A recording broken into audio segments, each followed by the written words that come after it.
اعوذ باللہ من الشیطان الرجیم، بسم اللہ الرحمن الرحیم۔ عزیز دوستوں، ساتھیوں اور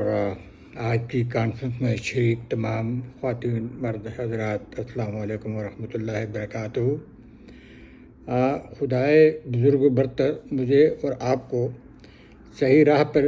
قائم رکھنے اور ہمارے دلوں کو سچائی قبول کرنے کے لیے گداز بنائے۔ آج ہم یوم شہدائے عالی قدر سری نگر کشمیر کو خراج عقیدت پیش کرنے کے لیے اس کانفرنس میں شریک ہیں، اور مجھ سے کہا گیا کہ میں اپنا ویڈیو کے ذریعے سے